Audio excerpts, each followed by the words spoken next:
move to our next panel now, which is costs in salon business, separating investments from expenses. So I'm trying to figure out, we have just seen our esteemed speakers speak of, when do you branch out into the next phase of life from hairdresser to entrepreneur, or from one salon to many, and so on. But how do we draw that business plan, and what kind of, how do you divide the cost, the investment, the running of the salon every day? And this is indeed a science, and as we say, the left side of the brain has to work, putting the right side on the back burner a little bit. So I wouldn't like to waste any more time as I invite our esteemed speakers. I would like to invite Sheetal Nanglia, CEO, Headrush Marketing. Sheetal has 17 years of accomplished experience in handling marketing operations, business expansion, setting up salons, leading a team, launching new products, and controlling P&L, mainly in the beauty and wellness industry. So Sheetal, you're welcome. Pushkaraj Shenai, CEO, Lakmé Lever. As you all know, Lakmé has over 235 salons in over 65 cities. He has over 20 years of experience, having worked in various verticals such as operations, marketing, and sales. He has held important positions at other leading organizations, including CEO at Piramal Realty. He is an architect from Sir J.J. College of Architecture and a PGP from IIM Ahmedabad. I would like to welcome both Sheetal and Pushkaraj on the dais, please. Samir Hariharan, Director Beyond the Fringe Salon and Academy. Presently Director Beyond the Fringe Salon and Academy, Samir has over 20 years of management experience, having completed his PG Masters in Business Administration. He's presently a management trainer and consultant, and increasingly being sought after as a salon management mentor. Welcome all. Shall we put our hands together for our speakers? Pushkaraj is going to basically take you through the session. Hi everybody. Since I'm not prepared, I requested Ritu that you allow me to moderate. She's kindly allowed that, so I only have a set of questions for Sheetal and Samir. Our subject is about costs, but somewhere along the way I need to plug the response to the question that my friends in the previous panel had asked about franchising and going company owned. So I'll try and get a plug along the way. Yeah. So Samir and Sheetal, would you like to introduce yourself or give a little bit of context to the audience on what kind of businesses you run, so that then they ask pointed questions? Sorry. Morning, everyone. I have come into this industry. Previously, I was in IT. I was in the IT space. I spent 15 years with a great company called NIIT. And I don't know if NIIT must have touched some of you, where computer education was a big thing in those days.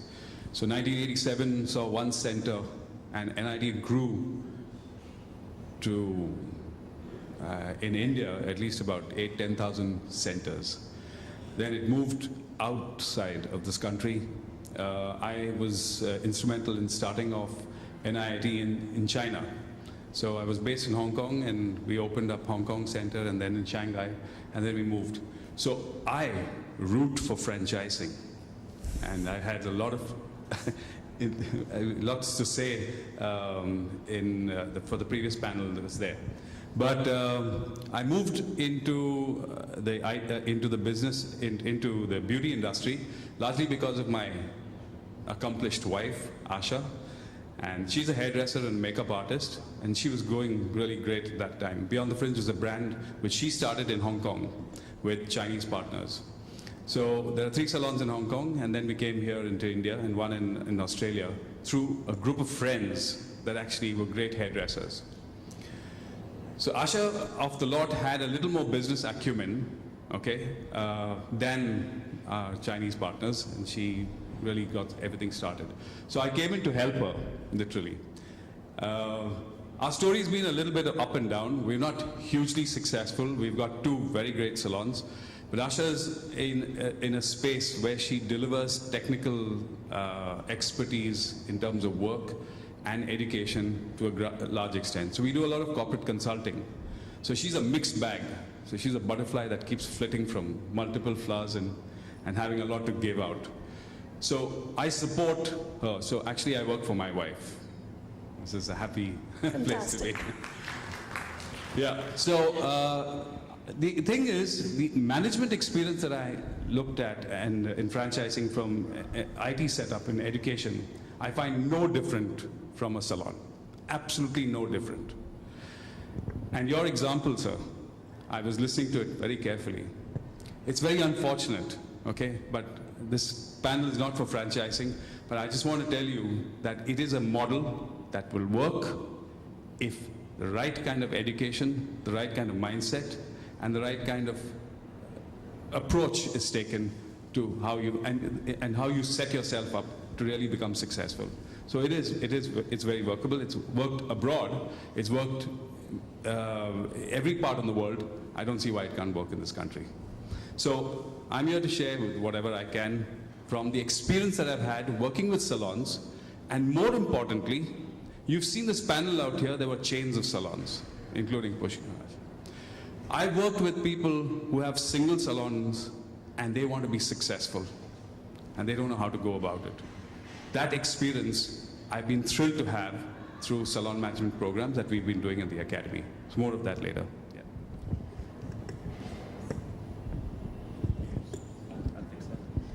Hi, thanks for having me here. Thank you, Ritu. I actually started in this industry around 8 to 10 years ago. I was initially a banker and I got into this space by chance, and I've just not gone back because I've enjoyed it a lot. When I started here, I used to feel the structure, there is no structure. Even if a salon has 100 outlets or 20 outlets, 30 outlets, the structures were not in place. So started by putting those structures in place, and I had a lot of experience in franchising as well. That has a lot of pros and cons. I wouldn't say that it's easy. Franchising is tough, but it is doable. So I also believe that you can definitely franchise in a successful fashion. After I had all of that experience, I started, we also launched a brand, the company that I work for, we launched a nail care brand. It's called LYN, and we launched the brand with almost 200 SKUs on one day. So that entire experience, and it is a salon brand, so we sell to salons and we need to understand what they need at the end of the day to be profitable. So that was the theory in creating a brand, and we tried to move on those lines. I've had the opportunity to be a consultant for other salon chains in the last 1.5 years, fortunately.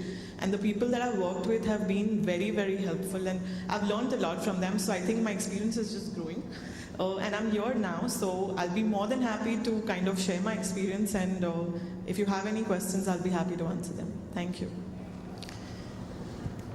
I am responsible for the team which runs Lakmé salons across the country. We have 400 or nearly 400 salons now in about 110 towns.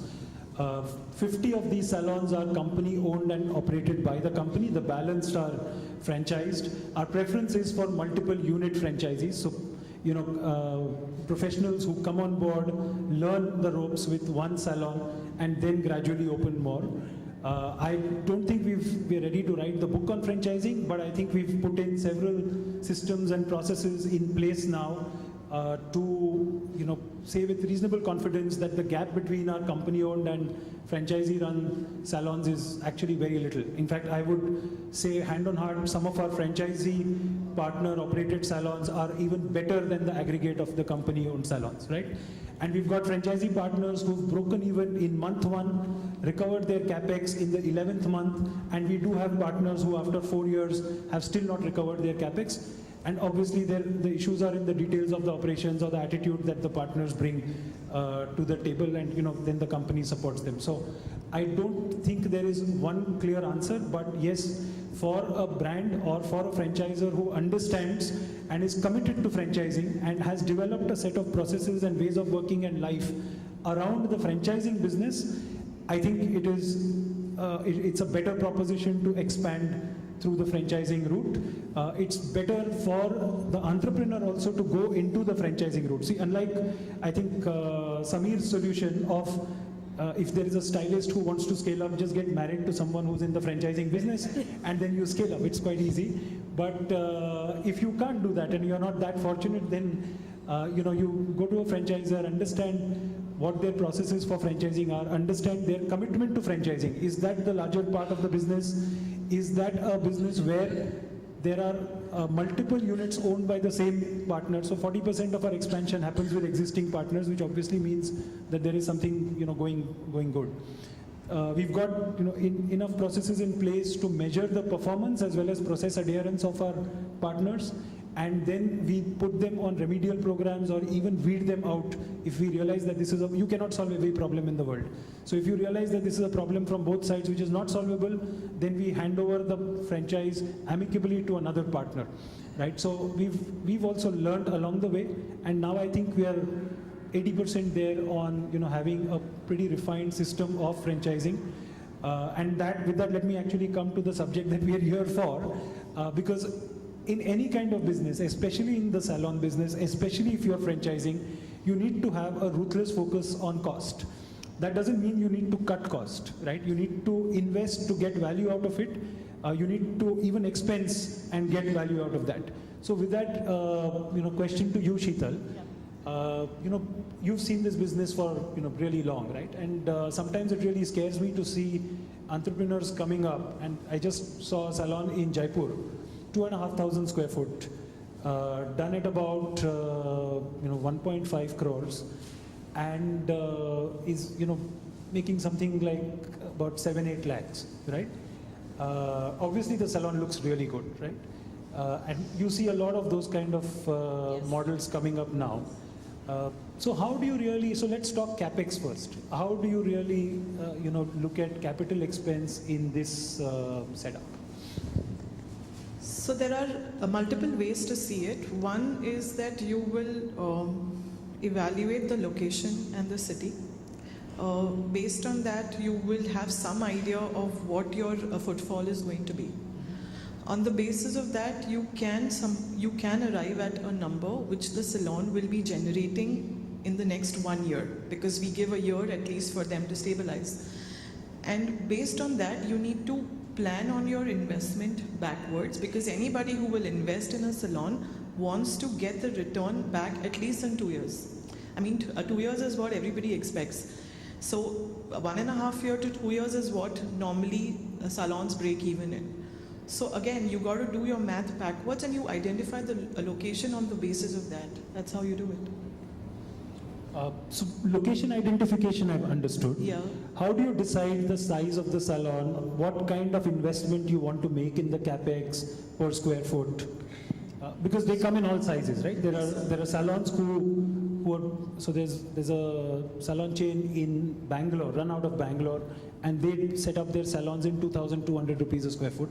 At Lakmé, we do it in about 3,000 rupees a square foot. And there are others who go up all the way to 7,000 rupees a square foot.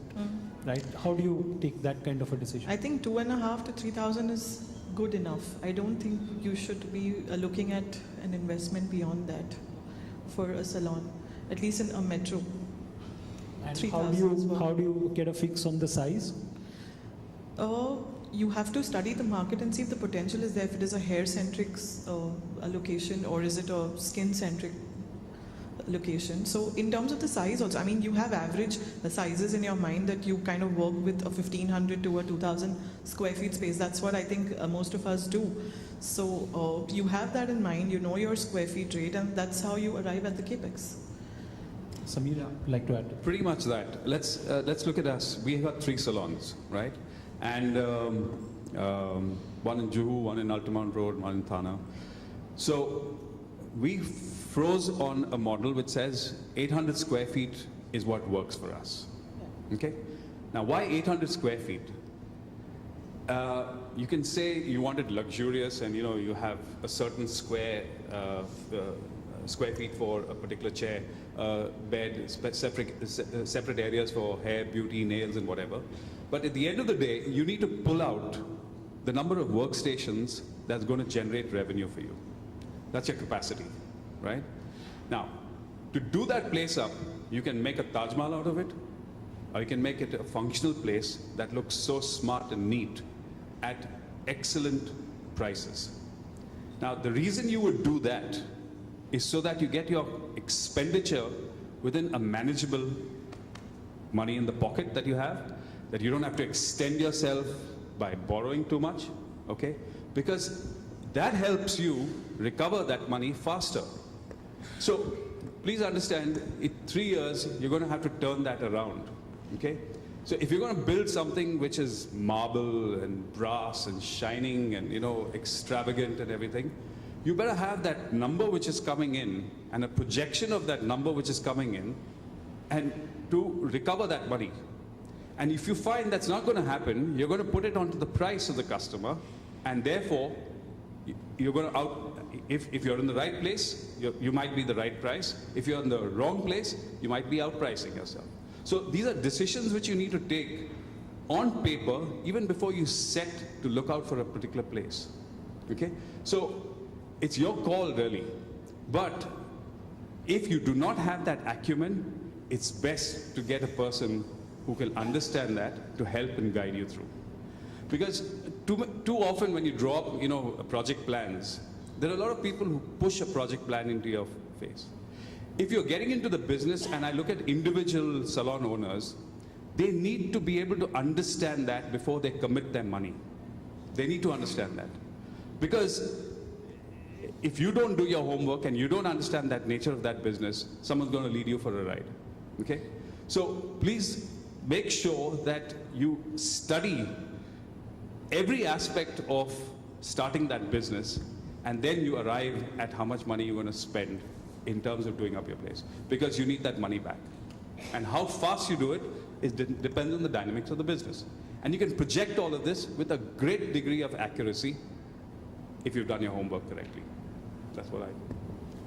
And what's your view on the really large salons that are dotting the landscape now, right? The 5,000, 6,000, 10,000 square foot salons, and how do you see that as a segment? I'm sure there's room for every type, right?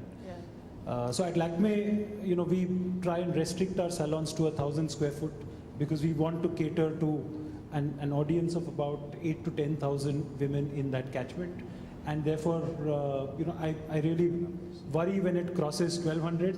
And in fact, in metros or more premium real estate like Mumbai, keep it restricted to about 800 square foot, right? That just brings down your costs and your worries in no small measure.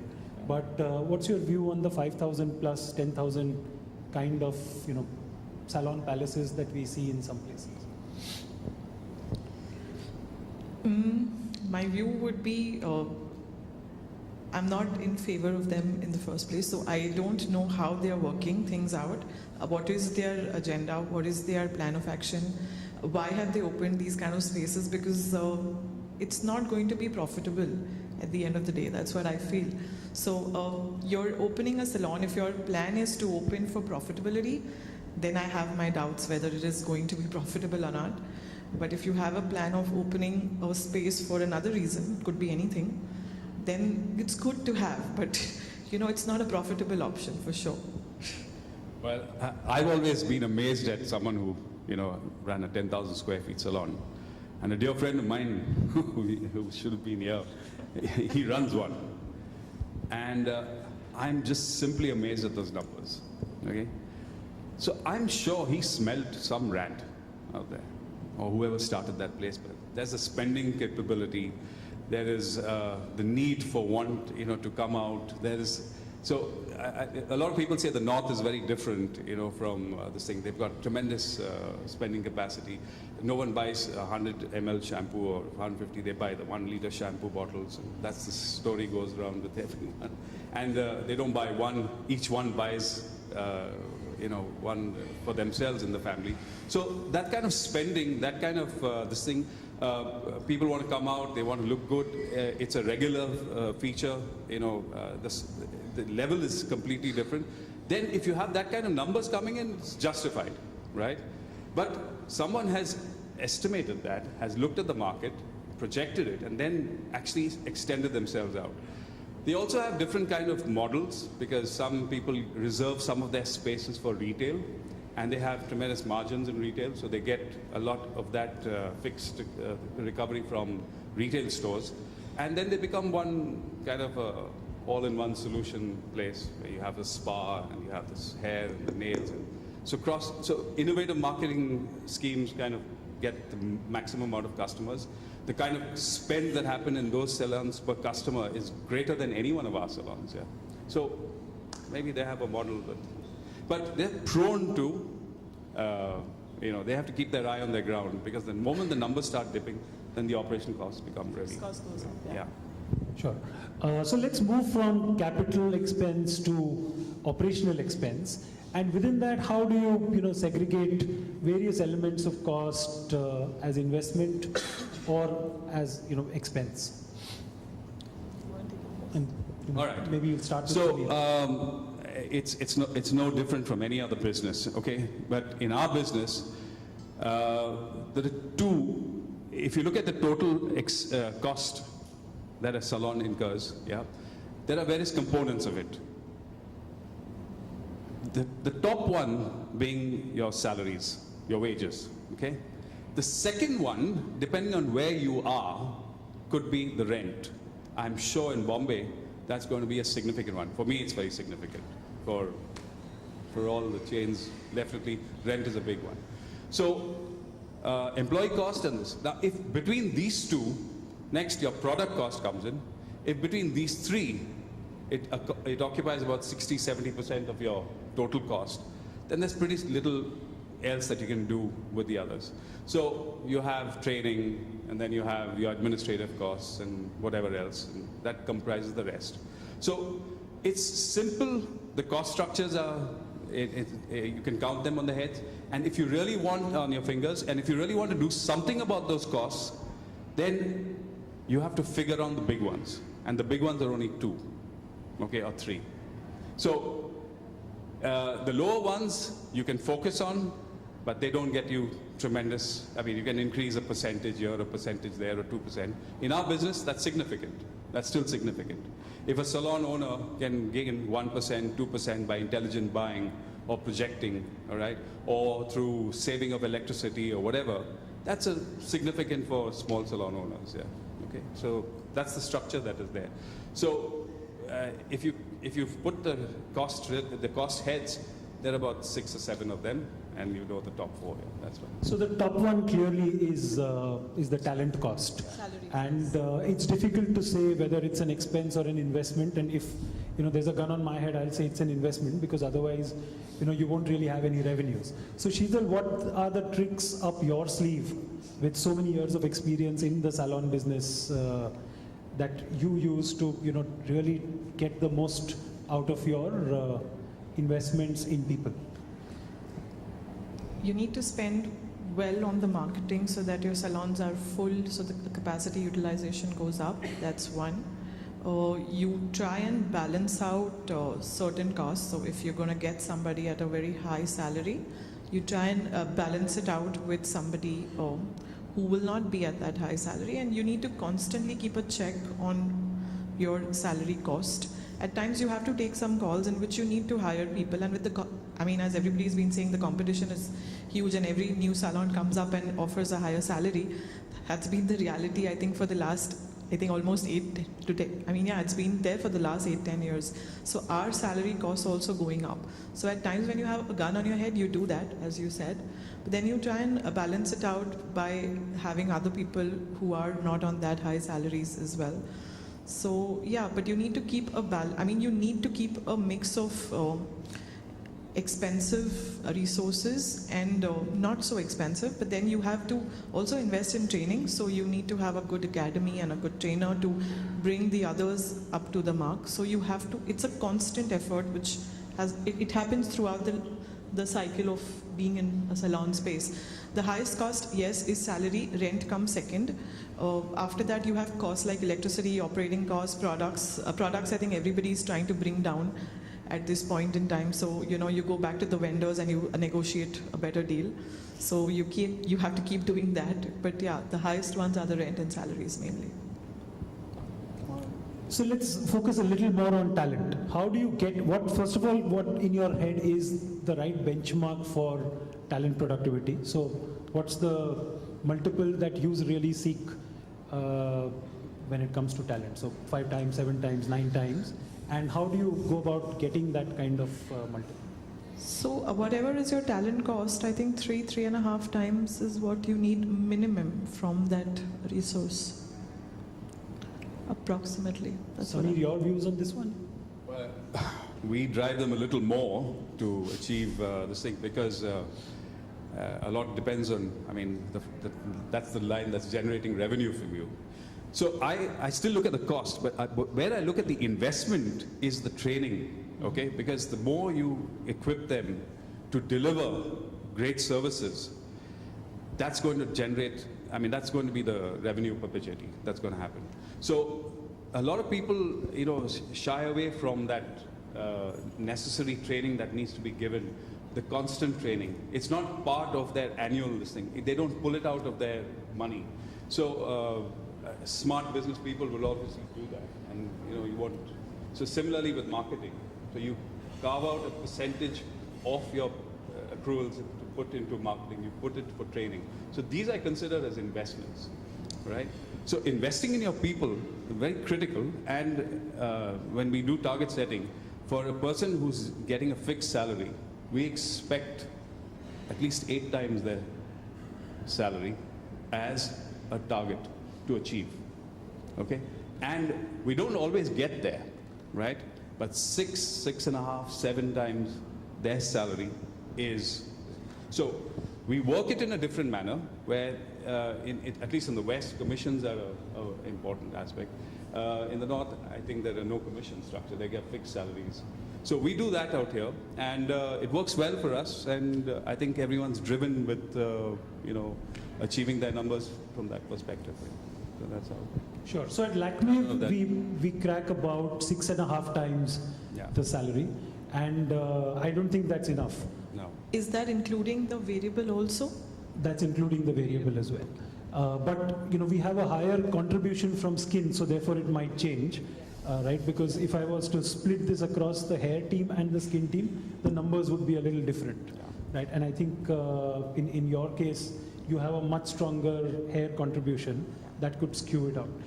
But what we've done over the last 2 or 3 years is, we've not kept this productivity as a closely guarded secret with the management. So if we are measuring multiple, then the staff is incentivized on multiple. So at 5x, they get 5% commission, and that goes up all the way to 12, right? And if the salon was to achieve a target, then they get a top up on top, on that. So in fact, in the last couple of years, we've seen people actually cringe when they get an increment, because they know that they will have to, strive that much harder when they have to get their incentives, right? So that's one thing that we've done. The second thing that we've done is, like Samir said, our investment on training is central. So we have a team of 45 trainers or 45 educators, and these are Lakmé owned or Lakmé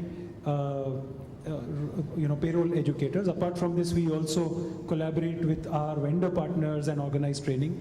We do close to 6 hours of training per expert per month. This is across the network, whether you're in a franchisee salon or a company-owned salon. 6 hours of training per month per expert is a mandate. So that's really our investment behind it. And of course, because we have scale on our side, we can distribute this training adequately across the board. But just to add to that, you're a salon chain, right? You're a large number. You got tremendous. Enrich would have about 1,000, hairdressers, whatever. So there, the training is imperative. It's mandatory. You die if you don't do that. Look at a small salon owner. It's just a mindset. You need to get that investment. You need to put in. So people look at that training as a cost. I'm looking from that perspective.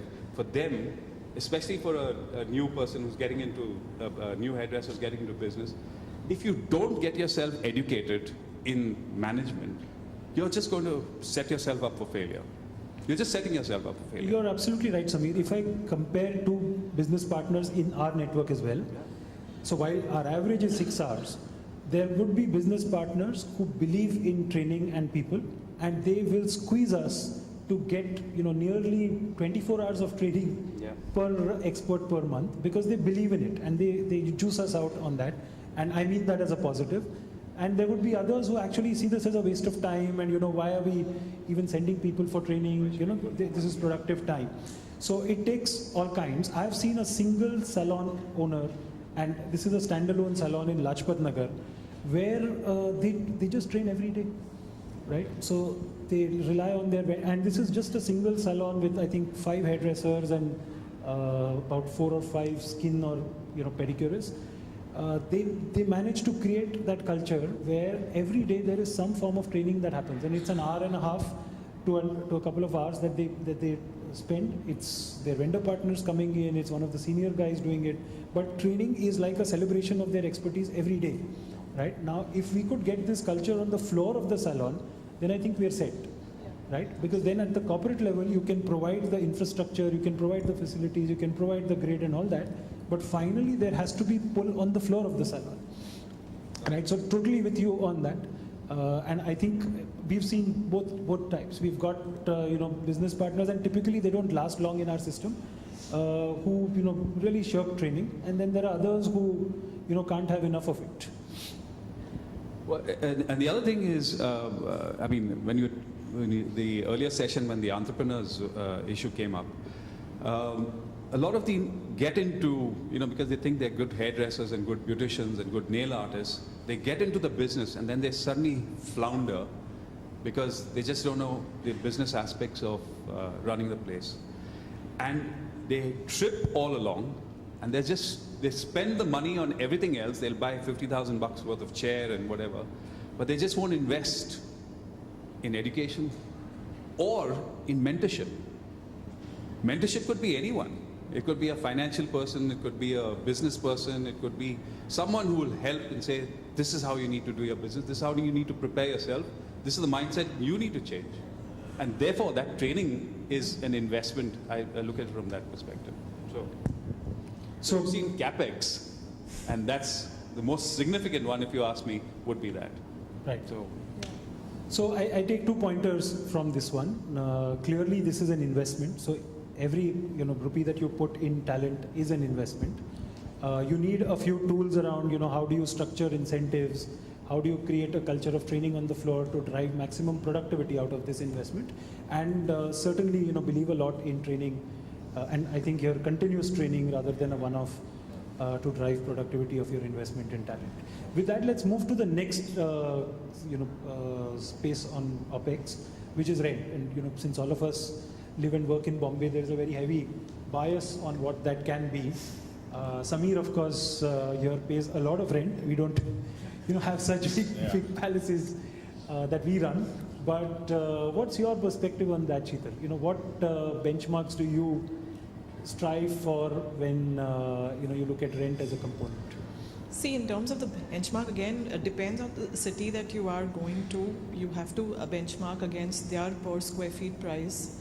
In a city also, you have to go into the pockets and figure what are the rates there. So if I'm going to go to a Bangalore and I will open in a place, for example, where the rent is X, we will need to pitch on the same lines only and see whether it fits into our model or not. And then we take a call whether we want to do the project or not.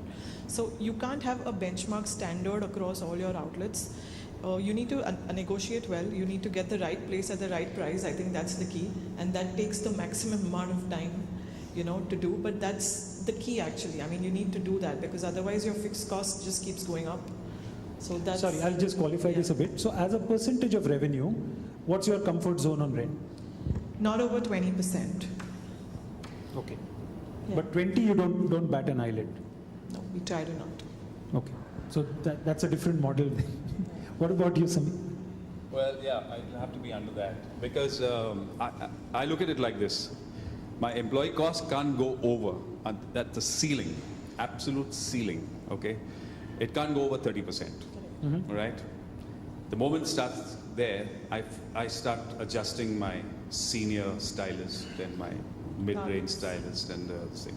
So we do a lot of, bottom preparation. So we've got juniors who are, skilled on a regular basis. So we scout that kind of talent and we put that in. We've got an academy, so we get people in there, all right? And then we have the mid-levels and then we have the senior. So if suddenly people start getting to senior and they're with us for 9, 10 years, and if I can't spin them off into some other productive thing, then we have a problem. So then, if that's be the cap, then the next one is rent. And Bombay, I mean, it can kill you. So you really choose where you want to be. I'm in 3 great areas. I'm in Juhu, where rents are what it is. I'm in Altamount Road, which is tremendously high. So it's in that range, okay, 50% accounts for that, and I need to bring it down. 20 is the maximum, okay. I have worked it around 14, 15 some places, and so that's pretty good. And then we scrounge around on a whole lot of the other expenses, yeah, with product. We are very, very, very, very particular about how much product we use and how we use our product. So there's a lot of training on the amount of product that is used specifically for delivering a particular service. So I'll come to product next. Speaking on rent, at Lakmé we have a full range. So we pay 5 lakhs for an outlet and we pay 43,000 for an outlet as well. And in fact, it's in the same city. So, or the same sort of agglomeration. yeah, right. Outskirts. Yeah, so the outskirts, we in Indrapuram we are paying about, in NCR we are paying about 43,000, and in South Ex we are paying nearly 5 lakhs. And it's then difficult to drive productivity out of both these. And here I will surely call it an expense more than an investment, at least in our kind of trade. So what are the trade-offs that you make? So, obviously if you're in Bangalore, you're paying 200 rupees a square foot for a good frontage, ground floor spot. Would you trade that off for a first floor? If so, what will you look at? Because, some people here might be interested in, some algorithm on the trade-offs to make in bringing, I understand that you have to keep rent low, but what are the trade-offs that you make in the bargain? Well, that's a difficult one because, see, the frontage obviously is going to attract the highest kind of thing. So there is moving up, okay, but then you got to see whether your customer actually wants to, so whether you generate. So it's a projection that you do, the business model. I don't think one flight up is going to make any difference to the thing. I've seen great salons in great places. I mean, in Hong Kong, it doesn't seem to matter, all right? Because whether you're on the 25th floor or on this thing, or on the, there are spas which are at various heights and lengths and whatever, and, so it really doesn't matter. In our country, I mean, here, it's prime place. If you go to South Extension, right? If you see all the big names are down and float, if you have yours out there, it's great. You've got to pay the premium. But if you worked it out and say that I've got the customer base, I have the price point, I have a great looking salon, I have a great team that delivers great service, and it's going to continue for me, it really doesn't matter then. So if you can't do that, then you look at ways of moving out, and you might even not want to be in South Ex if you can't. So there is obviously a lot of thought that goes on before you make it. Sure. Sheetal, would you like to add to this? Yes, so I think one would be the floor that you would move up. The other would be the size of your store. You can maybe bring that down slightly and have fewer chairs and fewer rooms. That's another trade-off that you can do. I think size, yeah, floor size. Yeah, I think it's pretty much the same as what he said. It's also workstations that you have. Yeah, the number of stations. Number of workstations, yeah. because if you want it to be luxurious, and then you can fit in more, and so that's kind of thing. That's about the only thing. Yeah. So for us at Lakmé, save for maybe few pockets in a Bombay and a NCR, we would shudder to go above $125,000, $140,000. Right. So we really keep it low. If it's required, we'll move to the higher floor as long as there is clean access, good frontage. and it's in a space where you don't have too much nuisance value coming from your neighbors. Let's move to COGS. I know there is a lot of interest in cost of goods sold or consumption, and all of us battle on how to sort of make it happen on the floor, but also by design. What kind of brands to stock, which do give you the upper edge on equity, but at the same time don't dilute your bottom line beyond repair. So your views on that, Sheetal? So I think brands that we need, so a lot of brands are available out there. A customer is looking for a result-oriented brand. So we need to evaluate the best brands which are giving instant results as soon as the service is done, because so I feel a customer now is much more savvy. They know what is where, and they're aware of brands and stuff like that. So we try to focus on brands which are result oriented, which are easy, quick, and at the same time, our technicians have to be trained on it. So the training has to be very simple. It cannot be very complicated, because otherwise you need to write up. And the protocols are formed, and the technicians are trained on that. So it has to be simple. It has to be simple to be understood, because if tomorrow I have a technician and if she's not there like a week or two, if she's out, I need to get somebody else to do that. So the process has to be pretty simple. And obviously we need to invest a lot in training in terms of the brands. So the brand has to have solid training support, because we need the training throughout the year. It's not that, you train the salon and then after that you don't have to come back and train. So there has to be a regular involvement from the brand in terms of training us, introducing new products, introducing new services for us, because a customer at the end of the day is expecting that. He wants to see new things every time or every 6 months when he comes in, and things like that. So I think that, so I would highlight these as the key points in identifying the brands when you finalize them. And Samir, what are your tricks on controlling consumption and controlling to optimum levels, because you don't want it to drop to a level where the results have also dropped with it? Okay, so we've got a little bit of a combination. In fact, I got a problem. So Asha is very, she's technical, so she defines the kind of products that we have in. She's very, very finicky about beauty products. Okay, so that's one. So a brand would come in only after severe testing and, a backing that you're going to be in this country, and that suddenly the product doesn't just vanish off the shelf and, you leave me high and dry, and then etc. So that's one thing. The other is when you, and the other is the name. Now, if you are anchoring on the name to attract a customer, as against the service that you deliver, irrespective of the product, okay? Because then you come for the service quality and the service delivery and the solutions that the salon offers, then you have a different perspective to it, okay? Either ways, you need to get products. So once having done that, we manage inventory to a certain extent. I mean, in a small setup, we're not consuming too much, but the laws of inventory still apply. So if you reverse sort the most highly consumed product, then you figure out that 20% of your items are occupying about 80% of your consumption. And therefore, if you buy that in bulk, then you save a lot of money, in the percentage. So you buy them and you stock them, because you know you're going to use them in the next 2-3 months. So this is standard management things. But also the seasonality factor. And when it comes to the season, and you buy a whole lot. So these things are, people smell out and they know what to do. But I see a lot of people don't know even how to manage inventory. I mean, a lot of small salon owners.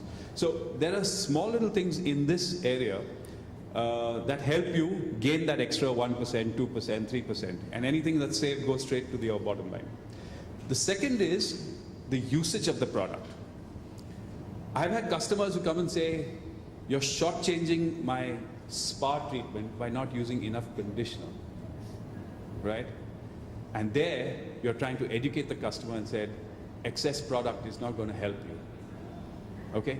But first you have to kind of educate your own people, because one pump and that it comes out like that and it's running down the drain. So usage of that and the judicial use of product for a particular protocol, despite protocols having how much you need, right, is sometimes the thing. And if you find that, if you do that correctly, you'll find accumulated over the year, you have tremendous amount of saving. Multiply that by the number of salons you have, and then you have. So we've learned this quite the hard way and moved quite a bit in the last couple of years. So Lakmé, as a brand, we do not align to one particular product vendor, right? So we have we pick the best from the particular segment, right? So we use Moroccan oil, we would use Olaplex, Schwarzkopf, TG, across. We're not aligned to one particular vendor. That allows us to pick and choose the best in that segment. That also complicates our portfolio inventory management and can completely mess up unit economics and P&L. So we've learned this the hard way. So we've of course trimmed that down. We use a lot of monodoses now, which allows us to control how much product is used in the cabin. But our IT system now has a bill of material, bill of quantities, which allows us to track consumption quite seamlessly, and that's helped in a big way. The other thing that we've done is that we've realized that you can't control everything from outside the salon. So in the salon team has incentives to control consumption within certain thresholds, and also disincentives or penalties in case they were to go overboard with consumption. So that, I think a mix of all of this has really helped us control consumption. So we were at about 18-19% 2 years back. We brought it within reasonable limits, and of course since we buy in bulk, that gives us as well as our business partners advantages of cost on the product all the way through. Right. Any closing comment? I realize we have overshot time, or we are about to overshoot time. So no, actually, it's the smaller salon owners. When I do the salon management program, on the issue of costs, right? I have a sheet which has every simple cost that is there, even the telephone bill. And it's surprising when they look at it from their perspective. If you just change the plan of your bill, how you save money, and multiply that by 12, multiply that by 3 years, and then you see exactly, you get one foreign trip that comes out from that, not foreign trip, local trip, whatever.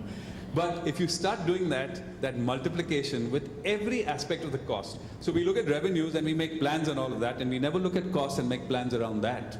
The moment you start making plans around cost saving, guess what? You will save.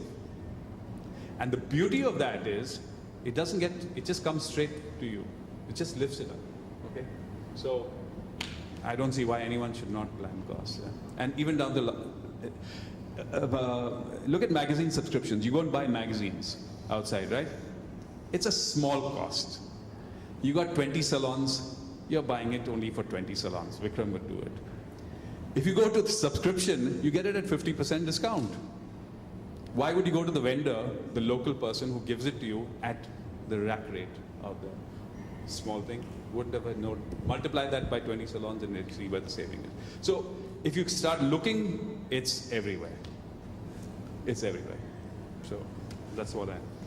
Thank you so much, panelists, for those wonderful insights. The floor is now open to a couple of questions which we can take before we break for lunch. Yes, there's a question there.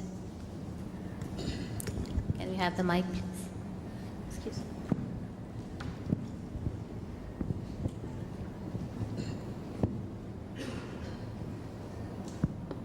Hi, so India has seen a transition from the hajams and the barbers to the stylists.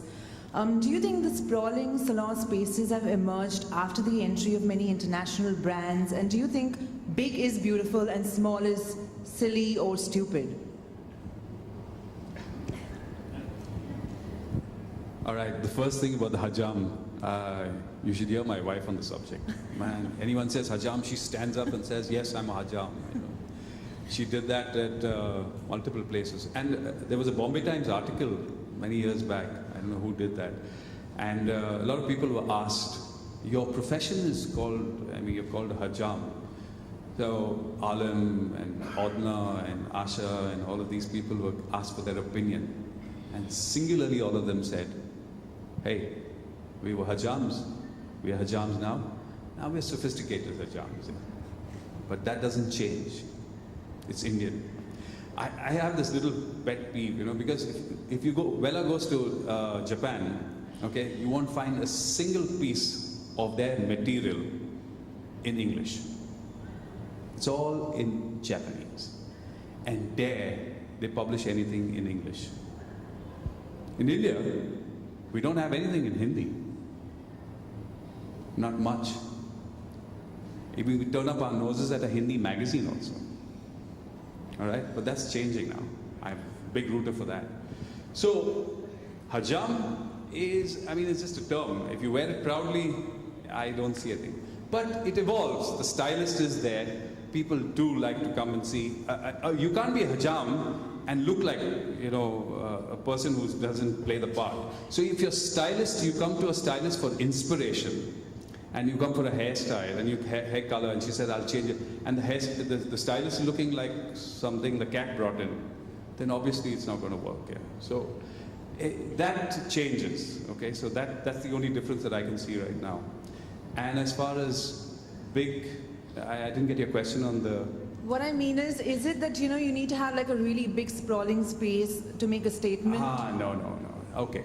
I've seen salons, you know, have you gone to boutique little restaurants which you say, damn cute, beautiful, and you look at the prices? Settings. Yeah, so they're more of intimate settings. Sorry? The intimate settings. The intimate space wherein everything is quiet. The intimate space. Yeah. But the price is just as much as a posh salon. So what have you gone there for? You've just gone there for some reasons which, you know, which ticked all your boxes, and you were happy. And the end of it, the food was delightful. Okay? And you would come back to that place and you'd pay for it. Salons like that. It's a very personal kind of thing. So a lot of decisions, right? Earlier, when we had our salon in Juhu, we had people coming from all over Bombay. Okay? Because there was an expertise which. But today we don't get that. Today there's one right outside my house, and I'd rather go there. That's the nature of the business. It has changed. It's grown. Yeah. So actually, he spoke about restaurants. I'll speak about movies, right? And there is a lot of showmanship which is coming into the salon space, especially hairdressing. And I think you don't need only a Bahubali to make it successful, right? You can have a small, you know, multiplex audience, very niche, you know, as they were called art movies earlier, but a very niche, meaningful movie, and it will make it big as well.